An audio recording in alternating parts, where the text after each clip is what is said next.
చేయాలో చూపిస్తాను. ఇప్పుడు వీళ్ళ అన్నంలో బేకరీలో తయారు చేస్తున్నారండి. ఎలా తయారు చేయాలనే ప్రాసెస్ అంతా మొదటి నుంచి చివరి వరకు చూడండి. మనకైతే ఎలా చేయాలో కూడా తెలియదు కదా, ఎందుకంటే ఇలా ఇక్కడైతే బాగా నీట్ గా నేర్చుకోవచ్చండి. నేర్చుకుని మనమే ఇంట్లో సొంతంగా తయారు చేసుకోవచ్చు.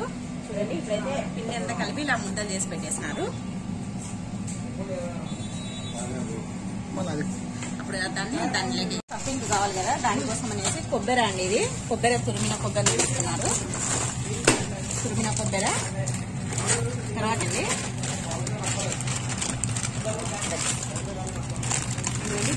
ఇవన్నీ మొత్తం మిక్స్ చేసుకోవాలండి. పిండి అయితే కలిపి పెట్టినారు కదా, ఇప్పుడు ఇలా ట్యూటీ ఫ్రూటీ అన్ని చూడండి ఇలా పోసి పెట్టినారు. కొబ్బరి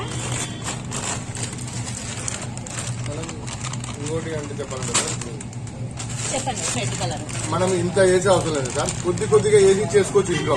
ఇప్పుడు మనం ఇది కొద్దిగా దండి చేస్తున్నాం కాబట్టి నిన్నే కావాలా. మన ఇంట్లో చేయాలనుకుంటే ఒక 100 గ్రాములు కిస్మిస్ అంటే కొద్దిగా తయారు చేసుకోవచ్చు మనం. ఇదిగోండి మనం ఒకవేళ ఇప్పుడు బేకరీలో కాబట్టి నేను తయారు చేస్తున్నారు. మనం ఇంట్లో కావాలంటే 100 గ్రాముల కొబ్బరి, ఈ ట్యూటీ ఫ్రూటీ కలిపి ఒక 100 గ్రాములు అలా వేసుకొని కూడా తయారు చేసుకోవచ్చు. చూడండి చక్కెర, ట్యూటీ ఫ్రూటీ, కొబ్బరి.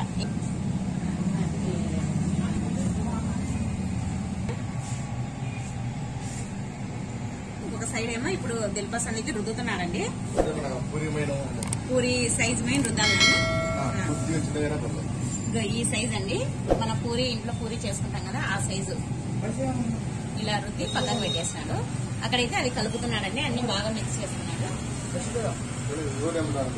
ఇదిగోండి ఇప్పుడు ఇది తయారు చేసినారు కదా, ఇది ఒట్టి పిండి కాదండి. దీంట్లో డాల్డా తర్వాత బేకింగ్ సోడా అన్ని కలిపేసి డాల్డా కోటింగ్ వేసి కలిపి పెట్టిన తర్వాత ఇలా చేస్తారండి. చూడండి ఇప్పుడు దీనిలో అయితే స్టఫింగ్ చేస్తున్నారు. చూడండి దిల్పసందికి అదిగోండి అలా ఆ పిండిలో ఎంత సైజు పడతారో అంత వేసి ఇలా ముద్దలు చుట్టేసి పెట్టుకున్నారండి పక్కకి. చూడండి అసలు మనం ఇంట్లో అయితే మనం ఇలా తయారు చేసుకుంటాము. ఒకసారి కానీ ఈ వీడియో చూస్తే కనుక మనం కూడా నేర్చుకోవచ్చండి దిల్పసన్ చేసేది. మనకు అంటే దాంట్లో ఏమేమి వేస్తాము అనేది అన్ని చెప్తున్నారు. మామూలుగా అయితే కనుక వేరే వాళ్ళైతే కనుక అసలు చెప్పరండి, ఎందుకంటే మనం కూడా నేర్చుకొని మళ్ళీ మనం కూడా చేస్తామన్నట్టుగా చెప్పారు కదా. పాపం అన్న వాళ్ళైతే మొత్తం దాంట్లో ఏమేమి వేస్తున్నారు ఐటమ్స్ అన్ని చెప్తున్నారు. చూడండి అలా స్టఫింగ్ చేసిన దాన్ని అలా చేతితోటి ఉతుకుతున్నాడు. మనము మామూలుగా జొన్న రొట్టె గద చేతితో ఇలా ఉతుకుతాం కదా, అలా ఉతుకుతున్నారు. దాంట్లో స్టఫింగ్ చేసి ముద్ద కట్టేసినారు కదా, దాన్ని ఇప్పుడు అలా మందంగా మనం ఇలా చేతితోటి ఒత్తుకోవాలి.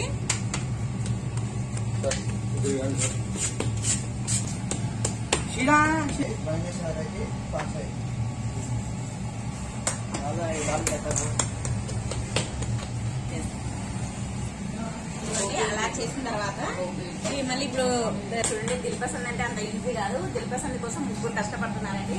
ఒకరేమో రుద్దుతున్నారు, ఒకరేమో స్టఫింగ్ చేస్తున్నారు, ఒకరేమో చూడండి ఇలా ఇలా ఒత్తి తట్టి ఇలా పెడుతున్నారు.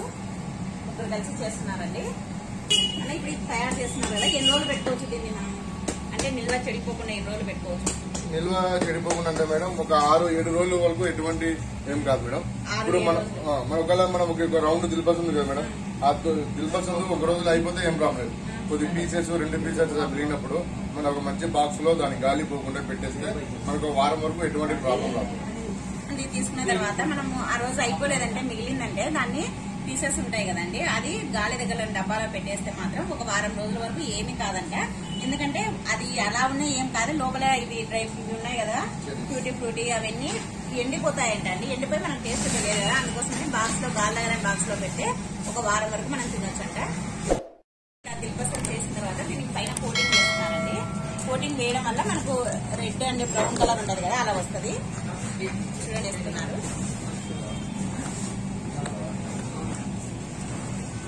కోటింగ్ వేసిన తర్వాత దీనిపైన గసగసాలు వేస్తున్నారండి. గసగసాలు అంతా మొత్తం ప్రతి ఒక్క దాని మీద గసగసాలు వేసుకోవాలి.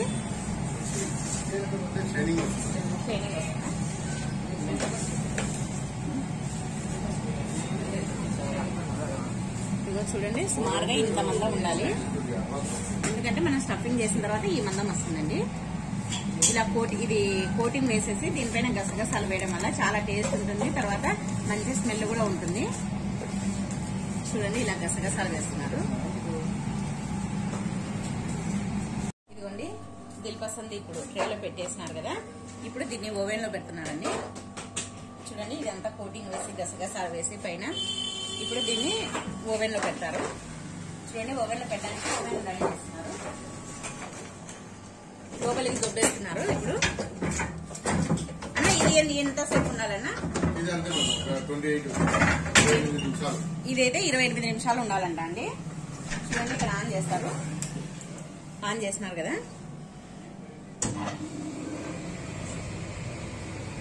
ఇదిగోండి 28 మినిట్స్ 220 డిగ్రీస్ 220 డిగ్రీస్ అండి. 28 మినిట్స్ పెడితే ఇంకా సిగ్నల్ వస్తుందండి. అది అయిపోతుంది. 28 మినిట్స్ అయిపోయిన తర్వాత సిగ్నల్ వస్తుంది, అప్పుడు తీసుకోవాలండి. అది కూడా అయిన తర్వాత ఎలా అయింది ఎలా వచ్చింది అనేది కూడా చూపిస్తాము. అలారం అవుతుంది. ఇప్పుడు దిల్పసంది రెడీ అయిపోయింది. సిగ్నల్ ఇస్తుంది చూడండి. చూడండి కలర్ చూడండి ఎంత బాగుందో. కలర్ బ్రౌన్ కలర్ వచ్చేసి చాలా బాగుంది కదా. ఇప్పుడైతే బయటికి తీస్తున్నారు.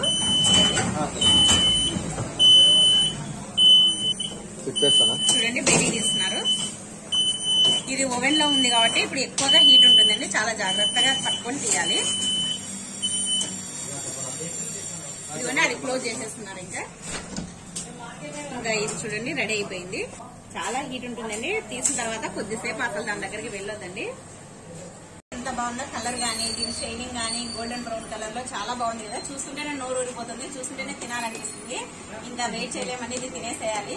చూస్తున్నారు కదండి ఎంత బాగున్నాయి చూడండి, ఎంత బాగా వచ్చినాయి. గసగసాలు అవన్నీ వేసి టూటీ ఫ్రూటీ వేసి చాలా బాగున్నాయండి. మీకు ఇదైతే కనుక చూస్తేనే తినాలనిపిస్తుంది కదా. ఇది ఇలా తయారు చేయాలి మనకైతే తెలియదు కదా. ఇప్పుడు ఈ వీడియో చూస్తే కనుక మీరు కూడా ఇంట్లోనే తయారు చేస్తారండి. చూస్తున్నారు కదండి. మీకు వీడియో నచ్చినట్లయితే ప్లీజ్ ఒక లైక్ చేయండి, షేర్ చేయండి, సబ్స్క్రైబ్ చేయండి, పక్కన బెల్ ఐకాన్ని క్లిక్ చేయండి. ఈ వీడియో చూసినందుకు thank you for watching. Bye.